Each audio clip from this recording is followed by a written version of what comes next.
Hello students, welcome to my YouTube channel Sigma Classes for physics and maths. Student आज हम physics का lecture लेकर के आए हैं, लेक्चर नंबर 9। इस लेक्चर में हम एक प्रूफ करने जा रहे हैं जो वैद्युत द्विध्रुव से रिलेटेड है। पिछले लेक्चर में हमने वैद्युत द्विध्रुव एक समान वैद्युत क्षेत्र में रखे वैद्युत द्विध्रुव पर लगने वाले बलयुग्म के आघूर्ण का सूत्र का निगमन किया था। आज हम वैद्युत द्विध्रुव को घुमाने में किए गए कार्य का सूत्र निकालने जा रहे हैं, उसका व्यंजक निकालने जा रहे हैं। तो ये 12th क्लास की फिजिक्स का फर्स्ट चैप्टर लगभग एंड होने वाला है, तो उसको देखते हैं। तो ये है एक समान वैद्युत क्षेत्र में स्थित किसी वैद्युत द्विध्रुव को घुमाने में किए गए कार्य का सूत्र। ठीक है, तो ये घुमाने में किए गए कार्य को निकालेंगे। तो देखो, सबसे पहले हम एक समान वैद्युत क्षेत्र बनाते हैं। देखो, ये हमने डायरेक्शन ले ली, कोई डायरेक्शन तो वैद्युत क्षेत्र की दिखाना ही पड़ेगी। तो ये हमने वैद्युत क्षेत्र की दिशा ले ली कि इस दिशा में वैद्युत क्षेत्र सदिश राशि होती है, तो सदिश राशि है एक समान वैद्युत क्षेत्र। इस दिशा में हमने ऐसे दिखा दिया। अब कॉपी के ऊपर ये डायरेक्शन हमने दिखा दी और ये है वैद्युत क्षेत्र कैपिटल ई। अब इस वैद्युत क्षेत्र के अंदर क्या है, एक वैद्युत द्विध्रुव रखा हुआ है। तो वैद्युत द्विध्रुव क्या होता है? वैद्युत द्विध्रुव जो होता है उसको हम लोग कहते हैं दो आवेशों से मिलकर बना हुआ होता है। ये वैद्युत द्विध्रुव है ए बी, इसका नाम होता है ए बी। अब ये दो आवेशों से मिलकर बना है, इसका मिडिल पॉइंट है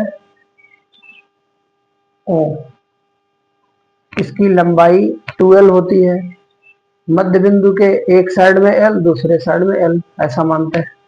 ठीक है, अब इस वैद्युत द्विध्रुव को क्या करना है, घुमाने में किया गया कार्य।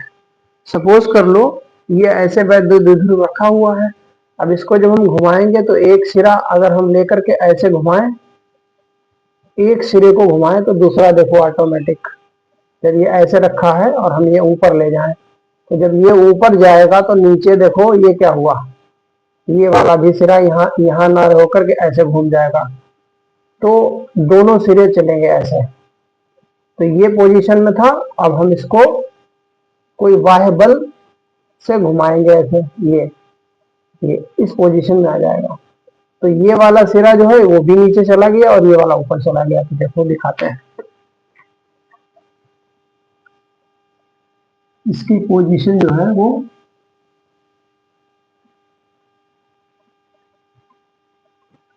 ये पोजीशन में आ गया। इसको हम कहेंगे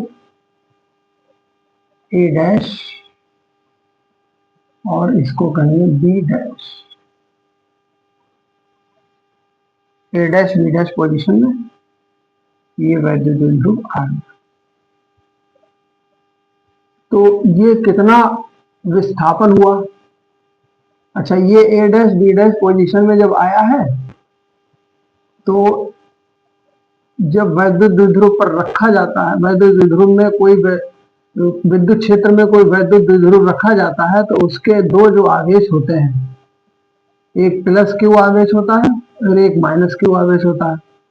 तो जो प्लस क्यू आवेश है उस पर वैद्युत बल जो है वो वैद्युत क्षेत्र की दिशा में लग रहा है, ऐसे लिखा जाएगा क्यू ई, एफ बराबर क्यू ई, किस पर? बी डैश पर। और इस जो ए डैश है इसके ऊपर माइनस का क्यू, प्लस का क्यू और माइनस का क्यू दो आवेश होते हैं, वो भी समान परंतु विपरीत। तो इसके ऊपर बल क्या लगेगा, ये लगेगा। कितना लगेगा? एफ बराबर वही क्यू ई, समान बल। जब दोनों पे समान आवेश है तो बल जो है समान। अब इन बलों को देखें ध्यान से। तो ये बल जब हमने ऐसे रखा था और ऐसे घुमाया, तो जब घुमाने में कितना कोण घुमाया, तो उस कोण को सपोज कर ले, ये वाला कोण हमने जो घुमाया है ये थीटा कोण घुमाया है। थीटा कोण ऐसे था, ऐसे कर दिया तो ऐसे से ऐसे करने में कोण घूमेगा। ठीक है, पहले ये ऐसे पड़ा हुआ था, ऐसे पड़ा हुआ था, और जब हम ऐसे घुमाएंगे तो ये कोण बन जाएगा। तो जब कोण बन जाएगा तो ये कोण कितना है, थीटा कोण बन गया। तो ये बल लग रहा है। धनात्मक आवेश होता है तो विद्युत क्षेत्र की दिशा में, और ऋणात्मक आवेश होता है तो विद्युत क्षेत्र की विपरीत दिशा में। विद्युत क्षेत्र उस साइड में है, एरो से दिखाया जा रहा है विद्युत क्षेत्र की, ये विपरीत दिशा में बल लगता है ऋणात्मक आवेश में।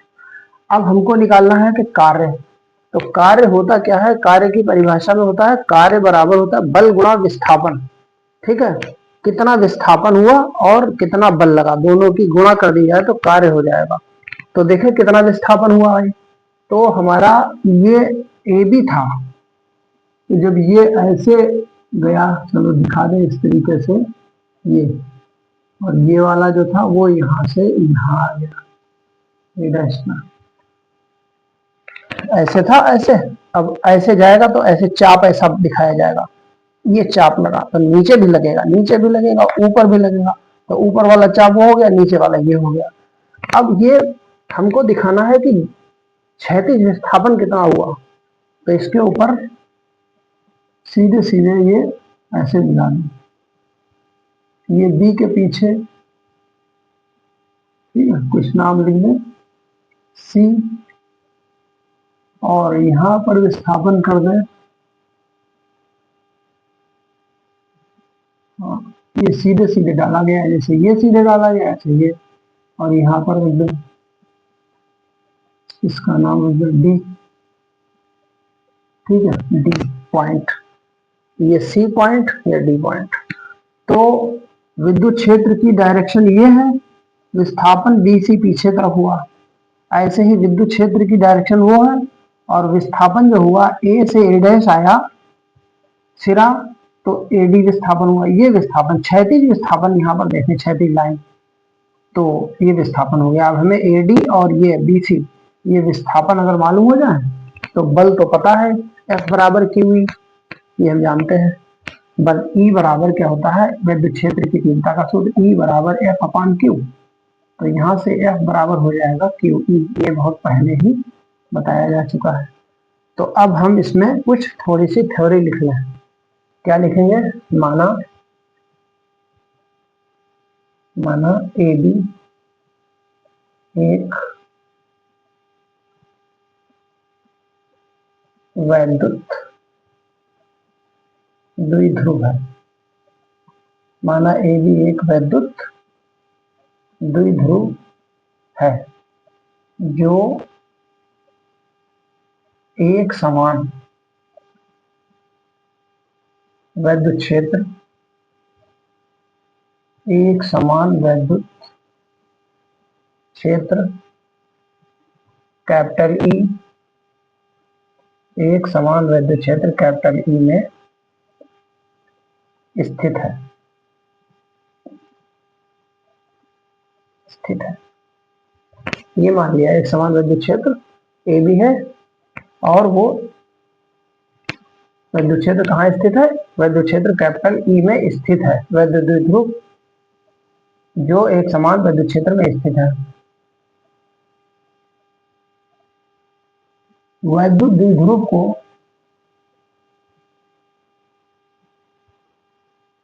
वैद्युत द्विध्रुव को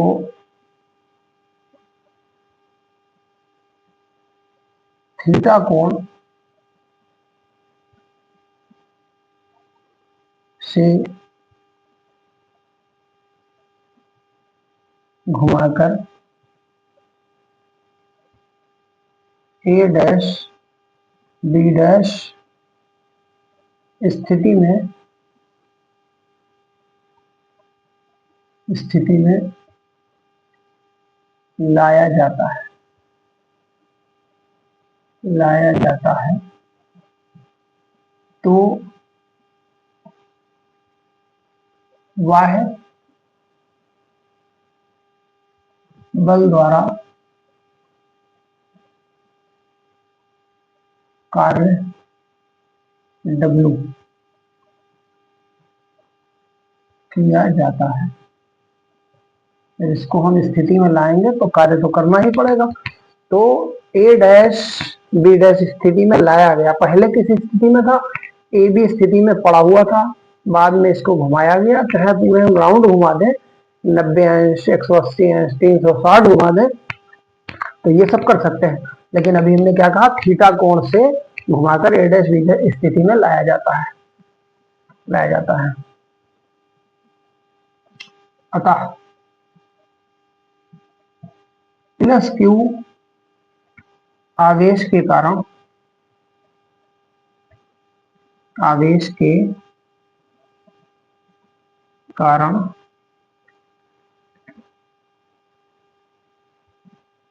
बल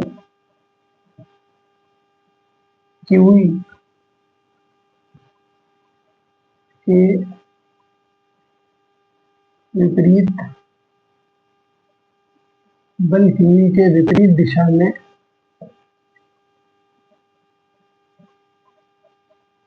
विस्थापन BC तथा माइनस क्यू के कारण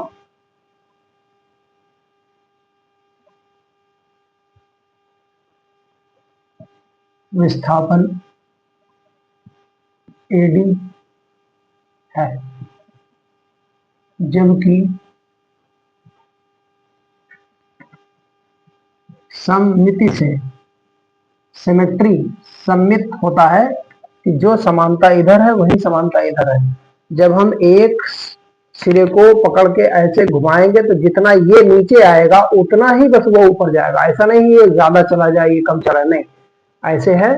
तो जितना हम ये नीचे लाएंगे, इतना लाए हैं तो ये वाला भी इतना ही ऊपर उठेगा। तो ये क्या हो गया, सम्मित। जबकि सम्मित से क्या होगा, AD बराबर होगा BC। जितनी AD विस्थापन होगा उतना ही BC होगा। ठीक है, तो ये हो गया। अब उसके बाद घुमाने में किया गया कार्य निकालना है, तो लिखा जाएगा अतः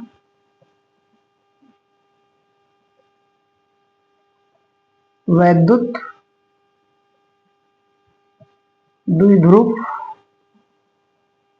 को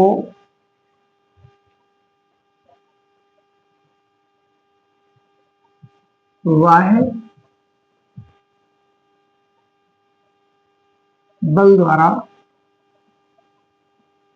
बल द्वारा थीटा कोण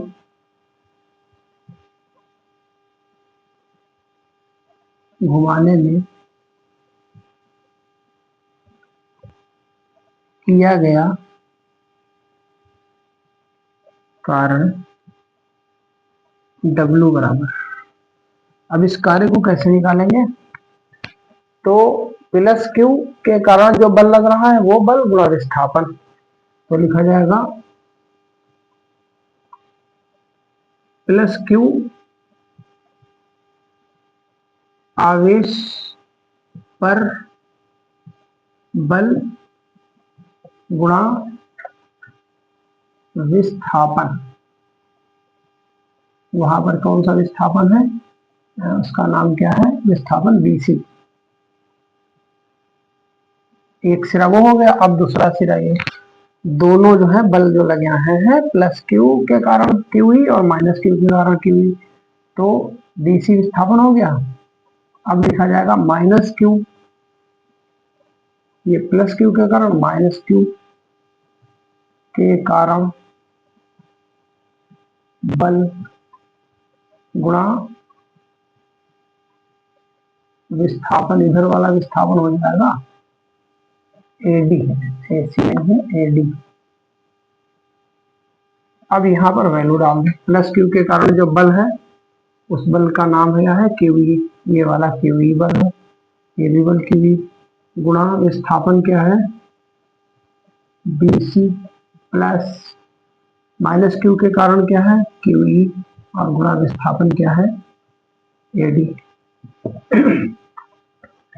QE गुणा BC प्लस QE गुणा AD। AD बराबर किसके है, BC के। AD बराबर BC है, तो यहाँ पर AD के नीचे लिख दिया जाएगा BC, क्योंकि इसे सिमेट्री से बराबर होता है। जितना विस्थापन इस साइड में होगा उतना ही उस साइड में होगा।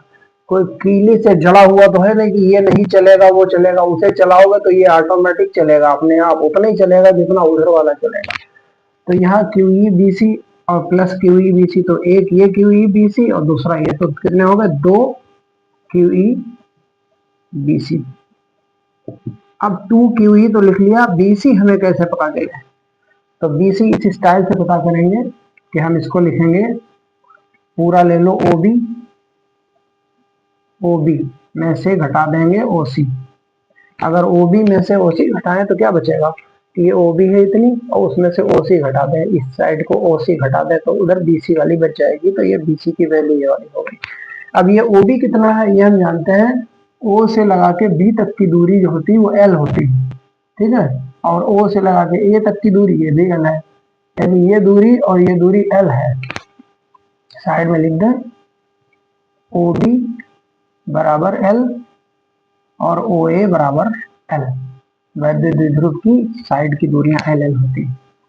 तो यहाँ पर हमने डाल दिया 2 क्यू ई, अब ब्रैकेट में ओ बी का मान एल माइनस, अब ओ सी का मान डालें, तो ओ सी का मान यहां से निकालें इस त्रिभुज से ओ बी डैश सी, ठीक है, तो यहाँ पर त्रिभुज ओ बी डैश सी में सूत्र लगा दें, कॉस थीटा बराबर होता है आधार बटे कर्ण, तो आधार क्या है ओ सी, क्योंकि उस त्रिभुज में देखो इस त्रिभुज में गया ओ सी, वो तो गोलाई थोड़ी ले जाए, ओ सी बी डैश आधार, और कर्ण क्या है ओ बी डैश, तो यहां से ओ सी बराबर क्या हो जाएगा O B dash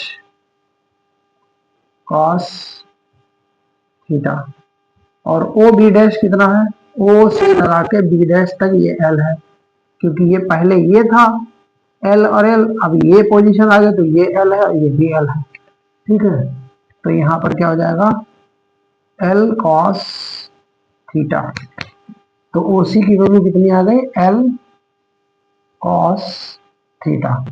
now 2 Q E, अब यहाँ पर एल कॉमन ले लो, एल कॉमन ले लिया तो 1 माइनस, तो यहाँ पर एल कॉमन ले लेंगे, देखो क्या बचेगा 2 क्यू ई और एल कॉमन ले लिया तो ब्रैकेट में 1 माइनस कॉस थीटा, ये बच गया। अब यहाँ पर देखें क्या होता है, ये तो डब्ल्यू बराबर आ गया। अब यहाँ पर हम जानते हैं कि वैद्युत द्विध्रुव का जो आघूर्ण होता है P बराबर, तो क्या होता है वैद्युत द्विध्रुव के जो दो आवेश होते हैं प्लस क्यू माइनस क्यू बराबर, तो वो आवेश और दोनों आवेशों के बीच की दूरी दोनों के गुणनफल को क्या कहते हैं वैद्युत द्विध्रुव का आघूर्ण P कहते हैं। तो P बराबर क्या होता है 2QL, तो यहाँ पर देखो 2QL सब चीजें हैं 2QL, ये किसके बराबर हो गया P के, तो यहाँ पर लिख दिया जाएगा P और बाकी बचा हुआ E ब्रैकेट में 1 माइनस कॉस थीटा, तो ये जो P किसके यहाँ पर रखा गया 2QL, ये लिखा हुआ है P बराबर 2QL, तो ये वैद्युत द्विध्रुव का आघूर्ण P होता है, तो P बराबर 2QL होता है। तो ये जो है किया गया कार्य वैद्युत द्विध्रुव को घुमाने में किया गया कार्य हो गया। अब ये कार्य जो है प्रूफ यहीं तक है, फिर अलग से क्वेश्चन ये बनता है, इसको नोट में लिखा दें, नोट क्या कि हमने थीटा कोण पे इसको घुमाया और घुमाने में किया गया कार्य का व्यंजक ये आ गया।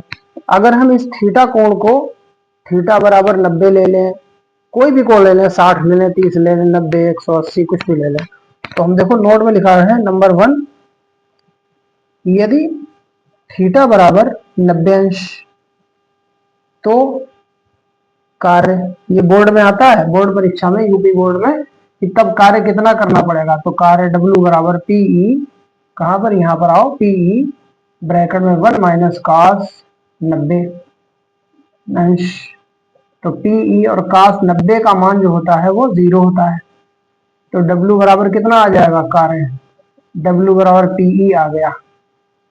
ऐसे ही नंबर 2 पे हम कहें यदि थीटा बराबर उसको 180 घुमा दिया जाए, मतलब ऐसे वैद्युत द्विध्रुव रखा है और ऐसे घुमाते घुमाते घुमाते घुमाते घुमाते ऐसे कर दिया, यानी ये वाला सिरा इस साइड में था, अब घुमाते हुए ऐसे कर दिया तो 180 घूम गया, तो 180 हो गया, तो W कार्य कितना करना पड़ेगा? तो W बराबर PE ब्रैकेट में 1 माइनस कॉस 180। तो W बराबर PE ब्रैकेट में 1 माइनस कॉस 180 का मान जो होता है कॉस 180 का -1 होता है, तो -1 जब डालेंगे तो माइनस माइनस प्लस हो जाएगा 1। तो W बराबर 1 और 1 जोड़ दो 2 PE, तो कितना कार्य करना पड़ेगा? 2 PE। तो ये ऐसे शॉर्ट क्वेश्चन यूपी बोर्ड में बनाए जाते हैं, लेकिन ये प्रूफ में मत करना। प्रूफ से अलग क्वेश्चन अगर आए तो कितना कार्य करना पड़ेगा, यदि हम वैद्युत द्विध्रुव को 90 अंश के कोण पर घुमा दें तो कितना कार्य करना पड़ेगा, 180 पे घुमा दें तो कितना कार्य करना पड़ेगा, 240 कोण ले लें, 360 ले लें, पूरा राउंड घुमा दें, तो पूरा राउंड अगर ऐसे ऐसे घुमा देंगे तो जो है वो 360 के कोण पे। तो ये इस तरीके से मेन प्रूफ ये है, छोटा सा प्रूफ है, और इसको देखो, तैयारी करो इसकी।